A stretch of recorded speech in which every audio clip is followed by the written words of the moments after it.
Welcome to In the City, Bloomberg's podcast connecting you to the conversations and the stories shaping the world of finance. I'm David Merritt in our London studio with Francine, Lacqua and Allegra Stratton.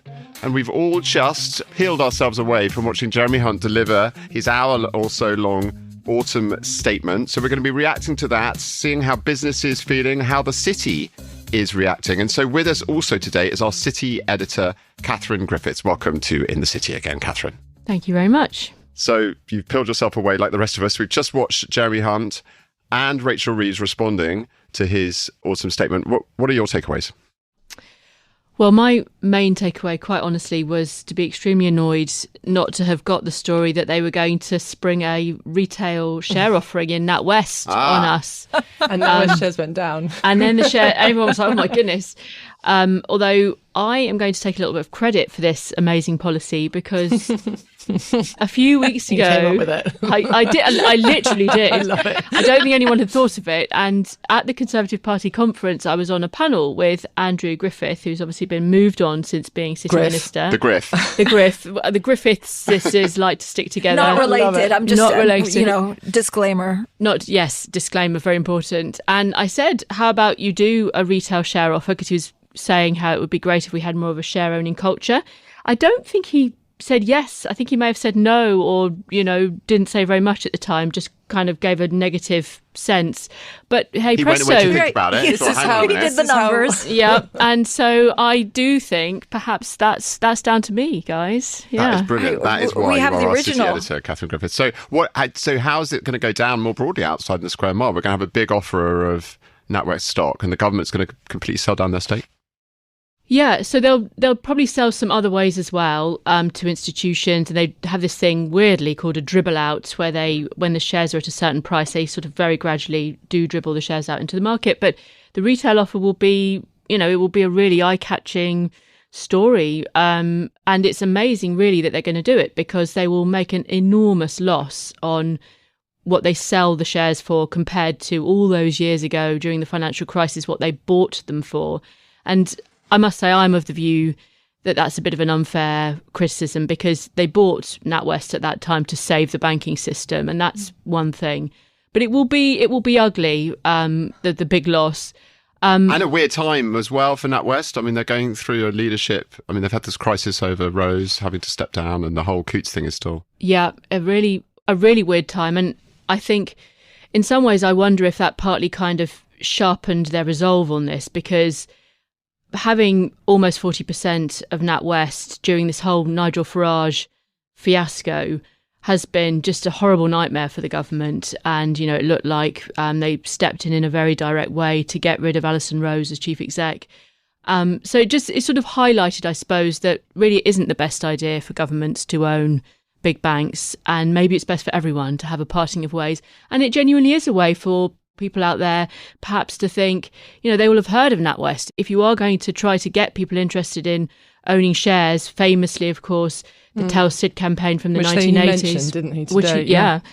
About British Gas, then you can see why if they've come to terms with the fact they're going to get criticised over the loss, it's probably quite a good idea. And that is one of the interesting philosophical ideas bubbling around at the moment when you see how they're trying to increase investment in startups and so on, is this idea of why are Brits particularly, why do we seem to be sort of averse or think it's a slightly kind of dirty pastime to get involved in capitalism and supporting companies and so on. So that is one of the interesting things that Andrew Griffiths was trying to do when he was city minister. He is city minister no more after you interviewed him. He was moved on. Oh. Yes. Sorry. The influence of this podcast. It was technically a promotion, Dave. Oh, sorry. Yes. But that was one of the things he was trying to do. In the city, it was a springboard. It was a springboard. They heard it and they said, get that man further up the notches of government. How political overall was this, budget, Katherine? I think it was definitely political, and I thought there were some quite sharp jibes at Labour. Obviously, that's part of the sport normally, but I thought it was particularly sharp today. But I guess it was also quite expected. It was for business, certainly the kind of the big 100% expensing on capital investment was they were in a tricky place because everyone expected it, but they had to make a big deal of it because it's really expensive to give businesses that. But it is a pretty significant thing. So that was good. I think there was some stuff on housing and planning, which was broadly seen to be pretty positive. National insurance, I'm not the expert, but it seems like timing wise, announcing it now might suggest they're trying to kind of get themselves into a position to go earlier on an election, maybe rather than later. And he was accelerating it to January as well, right? There was going to be, so rather than waiting until the end of the tax year. So yeah, trying to get that money in people's pockets, potentially ahead of a spring election. Well, we always talk about looking for the rabbits in the hat, and that's in the readout I have said this is a slightly fatter rabbit than we expected. We expected the penny, we didn't expect the 2p. So in the Bloomberg newsroom there was a tiny in as much as these cool, barely perceptible in as much as the cool cats at Bloomberg are surprised by many things, there was a slight kind of 2p not 1p, so one eyebrow raised. Yeah, exactly, that's right. So slight whimper. And it's a funny kind of politics because I think that there's a number of the things that they've announced today that Labour will probably back, like full expensing. So it's sort of very political, you're right, Katherine, because it's definitely sort of, if not the last, then one of the last big fiscal financial moments before a general election. So clearly, of course, they'd be off their rocker not to make it political.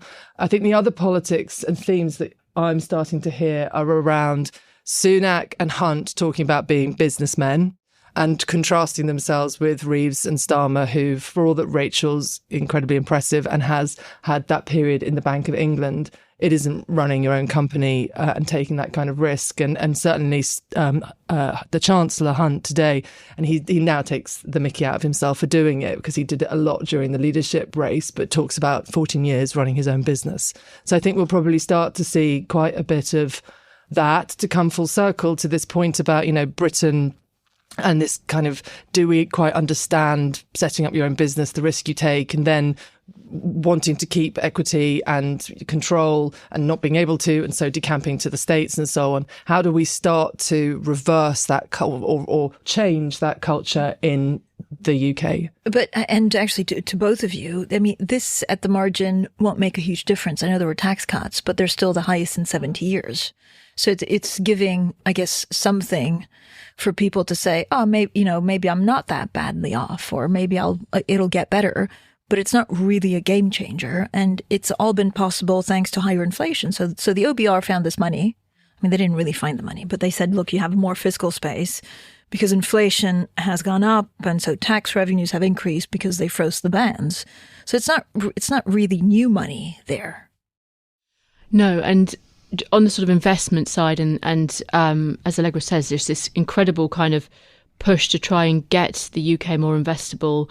There had been all sorts of ideas floating around. So they have said they're creating a growth fund, but they don't seem to be putting any kind of government backing behind it. And they had considered that. They'd considered creating something a bit like Canada's growth fund,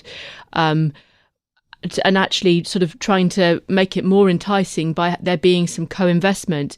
And that side of the announcements were pretty mealy-mouthed and maybe a little bit underwhelming.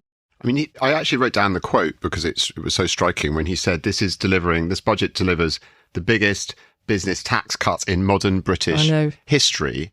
I know. Is that... When's he counting? Is it post-war? Yeah, exactly. What is modern British history, I suppose, is debatable. But, is that credible? I mean, does it stand up to your point, Francine, about where this money's come from?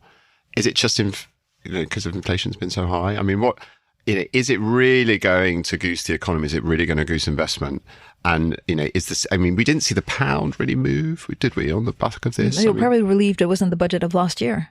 Right. Those traders, right? Which we forget, don't we? It was just 12 months ago where everything kind of cratered. That not so mini budget. I mean, I haven't checked in the last few minutes, but it's stable. I think I can report everything's stable. What I think they would say if they were here, that it's about the supply side reforms. So I mean, and he used that phrase, right? Yeah, he did say, I mean, you're completely right. Yeah. Like, how are they defining modern history? just to pick the easy ones, and there is a kind of credit. I think our reporters are going to be writing about this right now. The kind of taking from Paul to pay Peter. Rachel Reeves stood up and she said this is pickpocketing. It wasn't a phrase I particularly loved at the time, but her point was, yes, you're giving, but you've done it by taking through fiscal drag and so on. So I think that's what the question will be today, Dave. That's what right now everyone will be working out when they write their newspaper headlines into tomorrow morning and so on. But I think what the government would say is actually this is a moment about, firstly, they are now starting the tax cutting that they have been promising they will do. But secondly, this is about, for me, less interesting the planning elements, but certainly the changes around trying to get more investment into the city, trying to make London more attractive to list in, trying to make sure that pensions are actually being invested in something that's risky rather than not risky. The full expensing and so on. I think they think that that's what's going to get it going. Now, does it get it going quickly enough? Does it get going, for the next year? Because it is interesting, we've talked about it before, Labour back a lot of this, because if they come into government, these are the list of things, aren't there? And we've analysed these on this podcast over the months. So, what is up with London? What is up with the London Stock Exchange? What are the rules that need to change? What can we do about the appetite for risk among institutional investors here? So I think, Jeremy Hunt's been listening, hasn't he, to our podcast? The concern is that, I guess, if you put, growth measures in place, and the OBR put out a useful tweet moments ago, basically saying, look, if you look at how the Chancellor is spending the fiscal improvements in 2027, 2028, he's just targeting three main measures, right, which we mentioned, which is the 2p cut in the national insurance contribution, the permanent upfront tax write-offs for business investment, then welfare and health reforms. But is that going to be inflationary? Because if they're creating so if they're growing but creating a problem for the Bank of England, who still have that 2% target, then it could go south quite quickly in terms of the economy. Another thing, in the lead up, there was a lot of talk about harnessing retail investors, wasn't there? And okay, so we got the NatWest thing, but he certainly didn't mention anything to do with ISAs. That was going to be a big part of this budget. And in the last few days, certainly among the banks, there was a sort of slight sense of concern that there could be some kind of problems with how these products might be sold to people in terms of making people understand fully about risk. And I think there were some concerns raised, and maybe at the last minute some of that stuff got put Something on to winkle out, Katherine. They shelved it. That's yes, exciting, yes. And how do we think Rachel Reeves did standing up and responding to the speech? I mean, she attacked the downgrades in growth off the bat, didn't she? She did. I mean, I think there is complexity to the downgrades in growth. I think they're not quite as kind of pro the Labour position as Reeves would have liked. It's the most difficult job in politics, responding. You don't get advanced. No. You've got to get up on your feet immediately. And I thought she had some good ripostes. And I think, her attack of earlier in the year is probably going to be the main one, which is, okay, yes, you're giving money away, but how have you paid for it? It's from these people over there. You're giving it, it's a kind of shuffling around accountancy rather than necessarily a bonanza and giveaway. And I think that will be where most people are right now as we speak, are kind of winkling out the small print. And they're sitting on a 20-point lead, let's not forget. Nothing has budged that up to this point. So they're in a kind of position of strength here. And it's unclear whether any of these measures that Hunt has announced today is going to break through to those 20% of people. Or quickly enough. Yeah, or quickly enough. But I think Labour will know that things will start to change closer to an election. But you're completely right. They're sitting pretty right now. Do you think there's another budget before the next election? Or, Dave, I mean, this, the timing of the election could be quite crucial. I mean, I thought it was telling, as we said, that they're rushing through the tax cut on NI to January.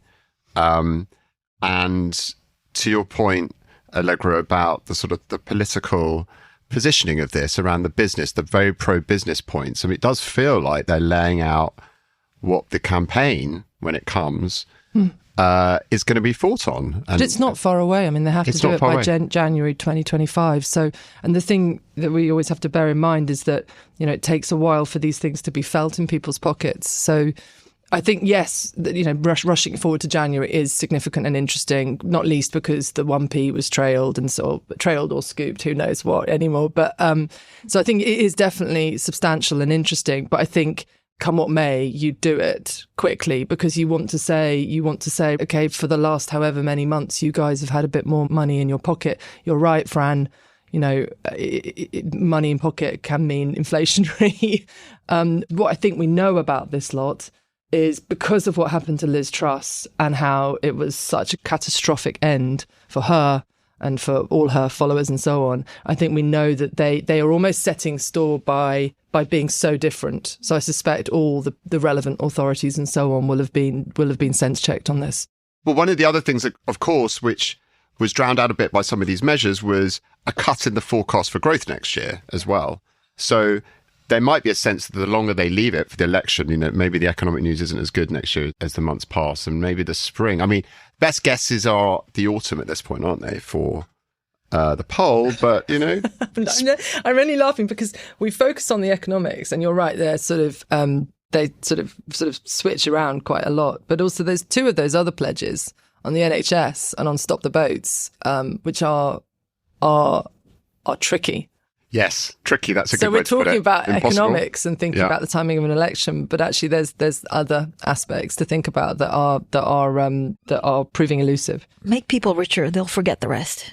If you look at the bond sale also program that they put in place, so they cut it compared to last year. And again, this just feels like they think they have more fiscal room, right? Because they don't have to go to the market so much because of what the OBR announced a couple of weeks ago. So it does feel like we're in a more stable footing. I don't know for how long, certainly compared to 12 months ago. Yeah, it does. And then it's sort of how they're kind of distributing the goods. And so, yes, it's kind of quite sort of popular move on tax cuts rather than, well, the sort of rhetoric, and certainly some of the measures are around investment and business investment, but they definitely haven't gone as far on that side as people might have hoped, and you can obviously see why as they head for an election. And I think that the full expensing is great, as they said. BT, Siemens, these huge companies are saying, "Fantastic, this is Christmas." But BT shares rocketed, right? On the back of it. But we are a service economy, so there is also a question the extent to which it necessarily will help people who can once they've full expensed a laptop or 5. What does it do for them? So I think it's obviously they are trying to work out. They know they're in the doghouse with business because the corporation tax. So they're trying to do something that shows that they are quote unquote the party of business. Because I think you are seeing in this and in other statements recently this dividing line, which is Hunt, Sunak. We have done business. We know what it's like to run businesses versus the others. Let's see if that's something that cuts through with the electorate. So they want to position themselves as the party of business, whether or not, they don't feel that cutting corporation tax was the right thing to do. Rishi Sunak's talked about that in loads and loads, not least because it didn't help with productivity. So they were trying something else. It's a different lever. And is it a lever that comes through with results anytime quickly? Yeah. And Katherine, does it? Does it come through in the next 2 years, 3 years? Yeah, I think very hard to tell. But, in terms of sort of the messaging and the rhetoric, of course, so next week they're going to get all these big names in from around the world, Jamie Dimon, David Solomon from Goldman Sachs, to this big glitzy investment the UK summit. Investment. Steve Schwartzman. Featuring there, right, anyone Francine? Francine? We just have a couple of Wall Street titans showing up in London. Just the odd one or two. They may or may not come on the airwaves. I'm sure they will. And they'll say none of this is enough. We want more. But it will give, I guess, the hope for Hunt and Sunak is some of these things today will give them sort of some nice things to talk about next week amidst the splendour of Hampton Court. And that's all the narrative. It's all part of this narrative, right? As we've been saying, this is it's amazing, isn't it? It was just a year ago we had the implosion of that budget. We had the attacking of the bean counters and all of this narrative. And now it's like we're on another planet now. And that every action, whether it's convening Titans of Wall Street and Hampton Court Palace or the messaging in this budget, seems to be wooing the square mile, right? And getting them on side. And he was quite funny, the Chancellor. I don't know whether people become funny when they're in the House of Commons. I laughed at one of his jokes. Which one? He did a couple. I mean, there was one on his... copy and pasting. Then I stopped myself. You've got to tell the listeners what the joke is. There's a the shadow Chancellor has been caught red-handed by a newspaper investigation, and some passages from her book seem to have been lifted from Wikipedia and other places. Which is just a gift for her opposite number. Which is a gift. So he teased her about copy and pasting stuff, which again I raised a snigger from which I kept to myself. There was also a good joke about his wife. Both of us. There was his wife, but also I'm now channeling Jeremy Hunt. Both of us have tried to get people called Jeremy elected. And that was obviously Keir Starmer trying to get Corbyn elected. And it's always nice when the telly does the cutaway. They're sort of swallowing a wasp as they try not to kind of cry or laugh. Yeah, the Jezza jokes. The Brits are very good at theatrics. Yeah, I think we all need to get out more if we're laughing too much at the chances. Great. Thank you so much, Katherine, and everyone for listening to this week's In the City. We will be back next week. But in the meantime, if you like our show, please head on over to wherever you listen to podcasts and rate, review and subscribe. It helps people find the show. This episode was hosted by me, David Merritt, with Francine Lacqua and Allegra Stratton. It was produced by Summer Sardi, with additional editing by Blake Maples, and special thanks again to Katherine Griffiths.